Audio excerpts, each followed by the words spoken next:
وہاں نہیں ہوتے. رسول نے فرمایا تو وہاں بھی میرا بھائی ہے.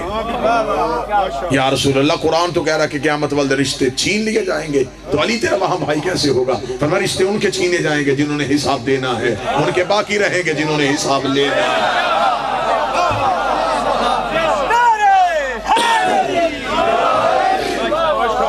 بتانا پڑے گا کہ رسالت ماپ کی تربیت کس کرنے میں, کیا کہنے میں کہاں جا کے عمران پڑھوں جس کی انگلی پکڑ کے رسول چلنا سیکھے.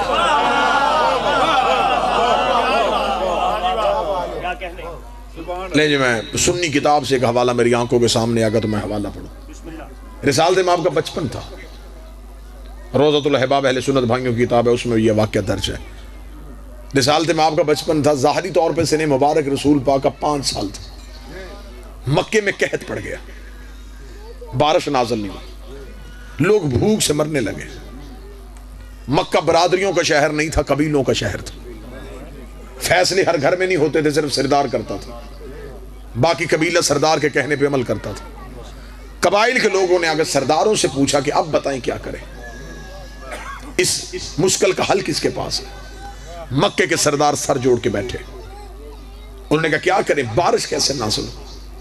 انہوں نے کہا ایسے کرتے ہیں کہ ہر قبیلہ اپنا اپنا بت لے کے ایک مخصوص دن میں میدان میں آئے, اس میدان میں لا کے بتوں کو رکھتے ہیں, سامنے ہاتھ جوڑ کے بیٹھ جاتے ہیں, ایک ایک بت کی کرتے ہیں عبادت. کسی ایک کے کہنے پہ بارش ہو جائے گی, اور جس بت کے آگے جھکنے سے بارش ہو جائے آج کے بعد پورا مکہ اسے تسلیم کر لے. یہ ایک خدا کی پوجا نہیں کرتے تھے, ہر قبیلے کا علیحدہ بت تھا. یہ اتنے تعصب تھا ان میں, یہ دوسرے کا خدا پوجنا بھی اپنی توہین سمجھ. امیروں کا خدا امیر ہوتا تھا, غریبوں کا خدا. کچھ لوگ پریشان ہو گئے کہ امیر خدا کیسے ہوتا تھا. جو امیروں کا بت ہوتا تھا وہ سونے کا ہوتا تھا, اسے سونے کے کنگن سونے کے زیور پہنایا جاتا تھا, اسے چڑھاوا بھی چھوٹا نہیں دیا جاتا تھا. غریبوں کے بت غریب ہوتے تھے, آٹے کا بت. انہوں نے کہا جی سارے اپنے اپنے بت لے کے آؤ, آج امتیاز ختم کریں, آج کوئی فرق نہیں, آج سارے خدا ایک کریں. سارے بت لانے کا فیصلہ ہو گیا. ایک بندہ اٹھا, اس نے کہا کہ ہم سارے قبیلے تو اپنے اپنے بت لے کے آئیں گے, مکے میں وہ اجتماع ہی نہیں ہوتا جس میں ہاشمیوں کی نمائندگی نہ ہو, کیونکہ ایک ہی تو گھر مکے میں سرداروں کا تھا. انہوں نے کہا ان کا تو خدا ہے ہی کوئی نہیں, ہاشمی کسے لے کے آئیں گے؟ 3 مکے کے سردار اٹھے اور حضرت ابو طالب کے گھر میں دستک دی. اندر سے حضرت عمران آئے, بڑی سننے والی بات اور سنی کتابوں سے. حضرت عمران سے انہوں نے کہا کہ آپ جانتے ہیں کہ مکے میں قحط پڑ گیا. حضرت ابو طالب نے کہا اچھا. انہوں نے کہا ابو طالب بھوک سے لوگ مر رہے ہیں, تو فرمائے ہمارے گھر سے کھانا لے جایا کرو.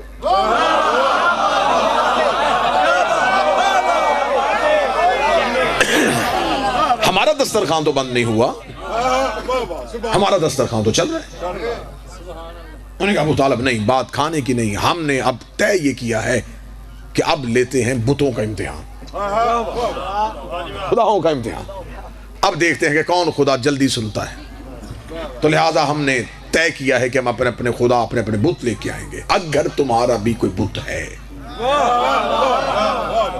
تو تم بھی کل والے اجتماع میں آنا, ورنہ پھر ہم اعلان کر دیں گے کہ ہاشمی کسی خدا کو نہیں مانتے, کیونکہ آج تک ہاشم نے نہیں بتایا وہ کس کی پوجا کرتا, عبد المطلب نہیں بتایا اس کا خدا کون ہے, اور بتایا تو نے بھی نہیں کہ تو کس کی عبادت کرتے. اب بتائیں کل آپ آئیں گے؟ حضرت ابو طالب نے کہا کل ہم آئیں گے. مکہ کے لوگ جا کے اگلے دن اپنے اپنے بتوں کو سجا کے, اب بات بارش والی بھول گئی. اب یہ مکے میں ایک علیحدہ سوچ گردش کر رہی تھی کہ کل ہاشمی کسے لے کے آئے, ان کا بت کیسا ہوگا, یہ تو رئیس گھر ہے, ان کا تو بت بھی بڑا رئیس ہوگا, یہ کسے لے کے آئیں گے. پنجوں کے بل کھڑے ہو کے لوگ حضرت ابو طالب کا گھر دیکھ رہے تھے. دروازہ بند تھا, لوگ ایک دوسرے کو کہہ رہے تھے ابھی کوئی نہیں آیا, ابھی ابو طالب نہیں آئے. تھوڑی دیر کے بعد دروازہ کھلا, کل ایمان کے باپ کا پہلا قدم مکے کے بازار میں.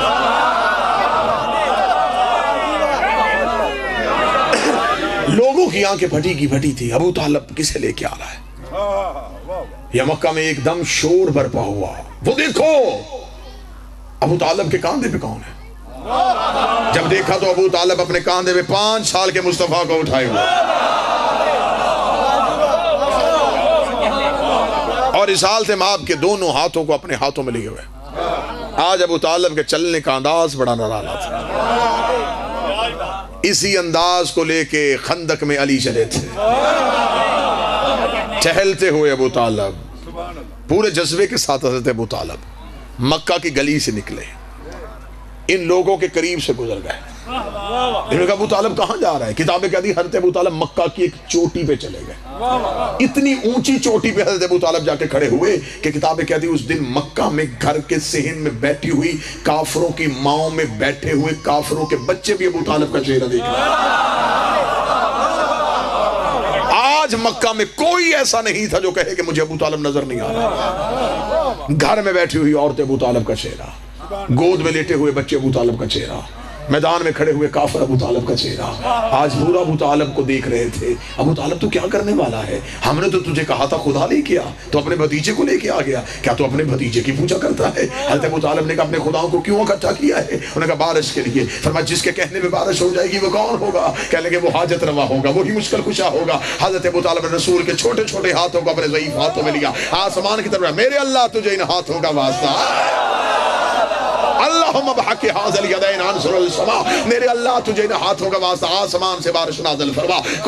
تاریخ کہتی ہے فوراً ایک بدلی اٹھی اور اس نے آ کے مکہ میں بارش برسانی شروع کر دی. ادھر مکہ میں بارش ہونی شروع ہو گئی. لوگ اپنے اپنے خداؤں کو اٹھا کے بھاگ رہے تھے اور کہہ رہے تھے ابو طالب کا بھتیجا سچا, ابو طالب کا بھتیجا سچا, ابو طالب کا بھتیجا سچا. یہ آواز مکہ میں گردش کر رہی تھی. رسالت مآب کے چہرے پہ تبسم آیا. خدائی نے جھوم کے کہا محمد یہ لمحے یاد رکھنا, یہ وقت یاد رکھنا. کوئی بھی تجھے محمد رسول اللہ کہنے والا نہیں تھا. آج مکے کی چوٹی میں کھڑے ہو کے ابو طالب نے تیری رسالت کا اعلان کیا ہے. کل کو تجھے اور مجھے مل کے قرضہ واپس کرنا ہے. آج اس نے بلندی پہ جا کے تیری رسالت کا اعلان کیا ہے. کل پلانوں کا منبر بنا کے علی کی ولایت کا اعلان.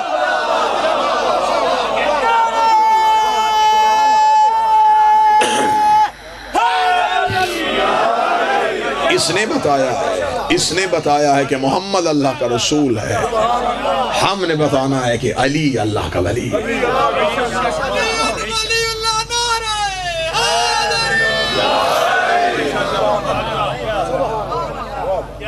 کون حضرت عمران جس کے بڑھاپے کے سائے میں اسلام کی یتیمی نے جوانی کے انداز سیکھے. اللہ جانے مسلمان کس منہ سے کہہ دیتے. صحیح بخاری میں حدیث لکھی کہ جو کسی یتیم کو پالے, رسول کہتے میرے ساتھ ایسے ہوگا جیسے میرے ہاتھ کی 2 انگلیاں. اور کوئی بندہ پوچھنے کے لیے تیار نہیں جو کسی یتیم کو پالے وہ تو مصطفیٰ کے ساتھ ہوگا, اور جو مصطفیٰ جیسا یتیم پالے.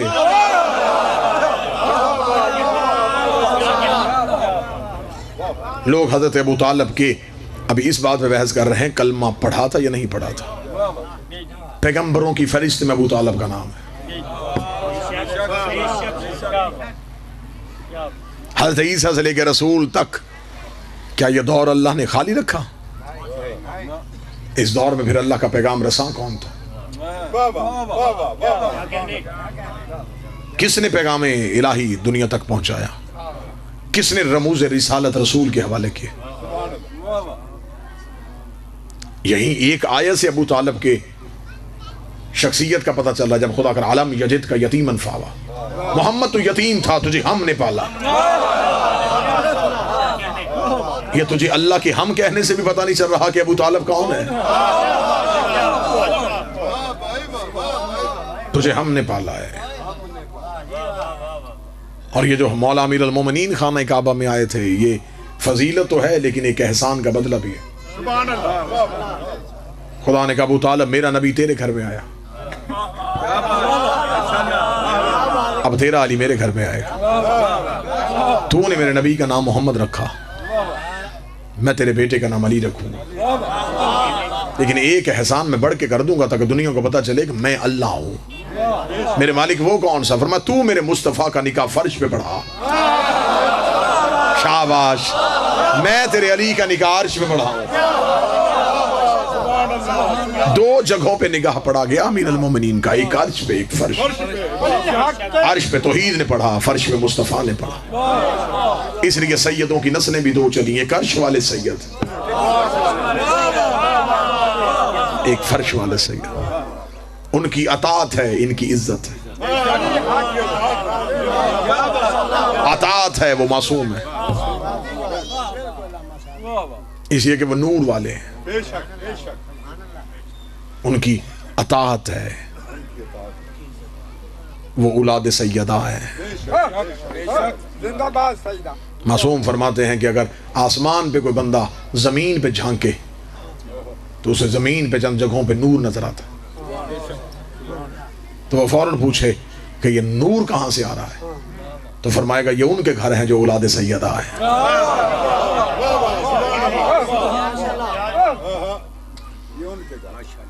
لہذا حضرت ابو طالب نے اگر آج بھی عزت مسلمان نبی کی کرنا چاہتے ہیں تو پہلے ان کی عزت کرنا پڑے گی جن کی نبی عزت کرتے تھے.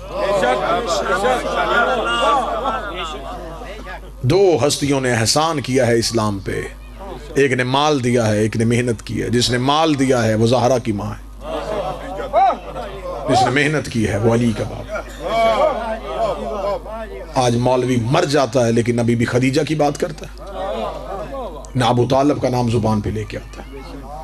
کتابوں میں ان کے احسان لکھے ہوئے ہیں لیکن مولوی کیوں نہیں پڑھتا؟ صرف ایک وجہ سے، خدیجہ زہرا کی ماں ہے،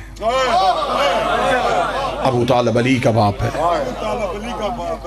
کوئی سنی بیٹھا ہو، اس بی بی نے اسلام کو دیا ہے، لیا نہیں ہے. 3 سال شیب ابی طالب میں بھوکے گزارے زہرا کی ماں، پیاسے گزارے. اتنی نحیف ہو گئی تھی میری شہزادی، اتنی کمزور ہو گئی تھی، کمر جھک گئی تھی. آخری وقت میں رسول آئے تھے حجرے میں، آ کے کہا خدیجہ میں تیرا شکریہ ادا کرتا ہوں. بی بی خدیجہ نے ضعیف ہاتھ زمین پہ رکھے اور نبی کے احترام میں اٹھنے لگی. بی بی کے اٹھنے سے پہلے نبی زمین پہ بیٹھ گئے. فرمایا ساری زندگی اٹھ کے احترام کیا ہے، اب تیرے جسم میں طاقت نہیں بچی. خدیجہ تو عرب کے رئیس کی بیٹی، میری وجہ سے بھوکی رہی، پیاسی رہی، بائیکاٹ برداشت کی. آخری شب ہے تیری خدیجہ، میں شکریہ ادا کر.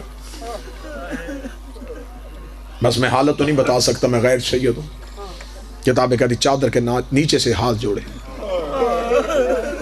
رو کے کہنے لگی کنیز نے حق ادا کر دیا. فرمایا ایسا؟ رو کے کہنے لگی یا رسول اللہ، میں عرب کے رئیس کی بیٹی، میں آپ کے صحن میں آئی، میں نے زندگی میں آپ سے کبھی لباس کی خواہش نہیں کی، میں نے زندگی میں اچھے کھانے کی خواہش نہیں کی. یا رسول اللہ میں نے سب کچھ تیرے دین پہ لٹا دیا. ہاں خدیجہ مجھے سب یاد ہے، لیکن خدیجہ دیکھ تو صحیح نا، اللہ نے بھی تیرے احسان کا بدلہ کیا دیا. خدا نے امامتی تیری نسل میں رکھ دی، خدا نے میری نسل ہی تجھ سے چلائی ہے. خدیجہ جنت کے مالک تیری نسل سے ہے، یہ احسان نہیں ہے. بی بی خدیجہ دیکھ کے کہتی یہ اس کا کرم ہے، میں جتنے سجدے ادا کروں کم ہے، لیکن بحیثیت زوجہ کچھ تو میں شوہر سے بھی مانگ سکتی. رسول نے کہا جو مانگنا مانگ، سب کچھ تو نے اسلام میں دے دیا، اب تجھے کیا چاہیے؟ پردے کے اندر سے جڑے ہوئے ہاتھ رو کے کہنے لگی کچھ نہیں مانگنا، امامت میری نسل میں، جنت کے وارث میری نسل میں، صرف اتنا سوال آخری رات کرنے لگی ہوں، میں دنیا سے جا رہی ہوں، یا رسول اللہ میرے جانے کے بعد اپنی امت کو بتا دینا میری زہرا کا بھائی کوئی نہیں. میری فاطمہ کو اتنا ستائیں جتنا میری شہزادی برداشت کر سکے. یا رسول اللہ کاش میری زہرا کا کوئی بھائی ہوتا. اتنا جملہ کہنا تھا، رسول تڑپے، داڑھی آنسوؤں سے بھر گئی. رو کے کہنے لگے خدیجہ وہ مانگ جو میں کر سکوں. ہیں یا رسول اللہ، اکلوتی میری بیٹی، اس کے لیے اتنا بھی نہیں ہو سکے گا؟ رسول روک دے، جب تک زندہ رہا تب تک خیال رکھو، میرے جانے کے بعد کیا ہوگا یہ تو برداشت نہیں کر سکتا۔ تڑپ کے رو کے کہتی ہے مجھے صرف اتنا دکھا دے میرے جانے کے بعد اور آپ کے جانے کے بعد میری بیٹی کے ساتھ کیا ہوگا۔ رسول نے کہا خدیجہ برداشت کرے گی؟ اگر بیٹی برداشت کر لے گی تو ماں بھی دیکھ لے گی۔ فرمایا خدیجہ میری انگلیوں کے درمیان دیکھ، مجمع میں کہیں سید بیٹھا ہو تو مجھے معاف کر دینا۔ بی بی خدیجہ رو کے کہتی ہے 350 بندہ کرسیوں پہ بیٹھا، کوئی اکیلی مستور کھڑی ہے، یا رسول اللہ اس کے پاس کوئی نہیں ہے،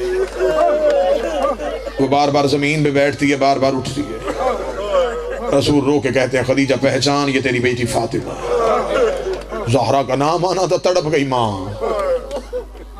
بچپن کی سیدہ کو سینے سے لگا کے کہتی میرے بعد کسی دربار میں نہ جانا، تجھ سے تو بابے سے سوال کرنے کی عادت نہیں ہے، تو کسی سے کیا مانگے گی؟ رسول نے فرمایا نا خدیجہ روک، اس کے دربار جانے سے تو پتہ چلے گا کہ اسلام میں منافق کون ہے، اسلام کا مددگار کون ہے۔ اچھا یا رسول اللہ میری بیٹی کے کھڑے ہونے سے اسلام کو فائدہ ہوگا؟ ہاں زہرا کی ماں فائدہ ہوگا۔ یہ ہے تربیت، رو کے زیدہ کو سینے سے لگا کر پھر چلی جانا، اگر بابے کا دین بچے تو پھر دربار میں چلی جانا۔ پھر رو کے جناب خدیجہ ہاتھ باندھ کے کہتے ہیں واپس جلدی آ جائے گی؟ رسول نے فرمایا جاتی ہوئی دیکھی ہے تو اب واپس آتی ہوئی دیکھ۔ انگلیاں رسول نے دوبارہ بلند کی، جناب خدیجہ کا سر زمین پہ آ، رو کے دی انگلیاں ہٹا لے، یہ زہرا نہیں ہے، یہ تو کوئی سفید سر والی ضعیفہ ہے جس کے دروازے کو آگ لگی ہوئی۔ سادات و غیر سادات، ماں اور بیٹی کی قسمت، ماں بھی دربار میں کھڑی رہی، بیٹی بھی دربار میں کھڑی رہی۔ ماں چند گھنٹے کھڑی رہی، بیٹی کئی گھنٹے کھڑی رہی۔ ماں کھلے ہاتھوں سے گئی تھی، بیٹی بدے ہاتھوں سے گئی۔ اگلی سطر پہ واجب سمجھ کے ہائی کہنا، ماں کے سر پہ چادر تھی، بیٹی بغیر چادر کے گئی تھی۔ ماں بیٹوں کو ساتھ لے کے گئی تھی، بیٹی بہنوں کو ساتھ لے کے گئی۔ آدھی رات یہ ملعون تخت پہ آیا، اس نے آگے سپاہی سے کہا جا حسین کے بیٹے سجاد کو بلا کے لا، بس واپسی کا ایک مضمون پڑھوں اور آپ کو سلام کروں۔ ملاؤں نے تخت پہ بیٹھ کے سپاہی سے کہا جا حسین کے بیٹے سجاد کو بلا کے لا۔ سپاہی زندان کے دروازے پہ، علی ابن الحسین تجھے حاکم نے دربار میں بلایا۔ اگلی سطر کا تعلق سمجھنے سے ہے، میں سطر کھول نہیں سکتا۔ بلایا چوتھے کو تھا، پانچواں بھی ساتھ اٹھا۔ میں مجبوری نہیں پڑھ سکتا کہ کیا مجبوری تھی۔ چوتھے امام نے کمر سیدھی کی، پانچویں کا تلوے زمین سے اٹھ گئے۔ دونوں باپ اور بیٹا آدھی رات کو ملاؤن کے دربار میں میرے مولا نے آتے جملہ کہا، میرے مالک نے آ کر رو کے فرمایا او کمینہ، پیشیوں کا کوئی وقت ہوتا ہے، تمہارا جب جی چاہتا ہے ہمیں دربار میں بلا لیتا۔ یہ کمینہ دے کے کہنے لگا سجاد آج تو میں نے تجھے اچھی خبر کے لیے بلایا۔ مولا سجاد فرماتے کون سی خبر؟ یہ کمینہ دے کے میں تیری قیدیں آزاد کرنے لگا ہوں۔ جب کہنا میں تیری قیدیں آزاد کرنے لگا ہوں، سجاد رو کے ٹھنڈی آہ بھر کے کہتے میں جاؤں کہاں؟ جملے تو میں نے آپ کے ماتم کے لیے پڑھے تھے۔ رہائی کی خبر اسے اچھی لگتی ہے جسے دروازے پہ کوئی لینے آیا ہو۔ سجاد رو کہتے مجھے بتا میں جاؤں کہاں؟ یہ کمینہ دے کہتا مدینہ۔ سجاد رو کہتے کون سا مدینہ؟ جہاں اکبر ہوتا تھا، جہاں چچا عباس ہوتے تھے، جہاں میرا بادشاہ حسین ہوتا تھا۔ تو نے میرا مدینے میں چھوڑا کون ہے؟ یہ کمینہ دے کہتا جہاں بھی جانا لیکن شام چھوڑ۔ مولا سجاد کا جملہ سننا اور ہائے کہنا۔ سجاد دے کے کہتے کمینہ تم نے ہم سے بیعت مانگی، ہم نے کی نہیں۔ جب ہم نے تیرا مطالبہ پورا ہی نہیں کیا تو تو ہمیں آزاد کیوں کر رہا ہے؟ اس نے جو وجہ پڑی ہے وہ وجہ شاید ممبر سے آپ نے کم سنی کہ قیدیں آزاد کرنے کی وجہ کیا بنی تھی۔ میں وہ وجہ پڑھنے لگا ہوں، سید واجب سمجھ کے ہائے کہنا اور امتی ماتم کا حق ادا کر دینا۔ مولا سجاد نے کہا جب ہم نے تیری بیعت کی نہیں تو کہہ دے کیوں آزاد کر رہا ہے؟ یہ کمینہ دیکھتے میں ڈر گیا. سجاد دیکھتے کس چیز سے ڈرا؟ یہ دیکھ کے کہنے لگا وہ جس کو دفنا کے آیا تھا نا اس کے رونے کی آوازیں آج بھی میرے محل میں ہیں. میں آدھی آدھی رات کو تڑپ کے اٹھتا ہوں, کبھی اس کونے میں روتی ہے کبھی اس کونے میں روتی ہے, میرے دربار میں رو رو کے کہتی ہے کھول دے کڑیاں, وہ بیمار ہے, کھول اس کی رسیاں. میں ڈر گیا ہوں کہیں تیرے بہن کے رونے کی وجہ سے میرے اوپر عذاب نہ آ جائے, جتنی جلدی ہو سکے شام چھوڑ دے, میں پاگل ہو جاؤں گا, مجھے نیند نہیں آتی. میرے درباری ڈر گئے. مولا سجاد آدھی رات کو زندان سے نکلے ہوئے کمینے سے دیکھ کے کہتے ہیں ملعون فیصلہ میں نے نہیں کرنا, اسے کون کرے گا؟ تو بیٹا نہیں؟ فرمایا میں بیٹا ہو کے وارث نہیں, وہ بہن ہو کے وارث ہے, وہ شریکت الحسین ہے. اس نے کہا پھر پھپھی سے پوچھ اور مجھے جواب دے. مولا سجاد آدھی رات کو زندان میں ریت کے مسلح پہ بیٹھی تھی علی کی نمازی بیٹی. سجاد نے ماں کے پاؤں کے تلوے چوم کے کہا اماں یزید کہہ دیں آزاد کر رہا ہے. سجدے سے سر اٹھا کر رو کے کہتی شام کی عورتیں تھک گئی, شام میں پتھر ختم ہو گئے, یہ اب ہمیں آزاد کیوں کر رہا ہے؟ اما وہ کہتا ہے کہ سکینہ کے رونے کی آوازیں آتی.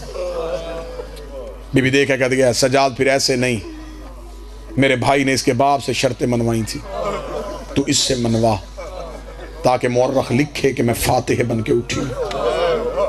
اس نے رحم سے نہیں چھوڑا, ہم نے شرطیں منوائی ہیں تو ہم نے شام چھوڑا.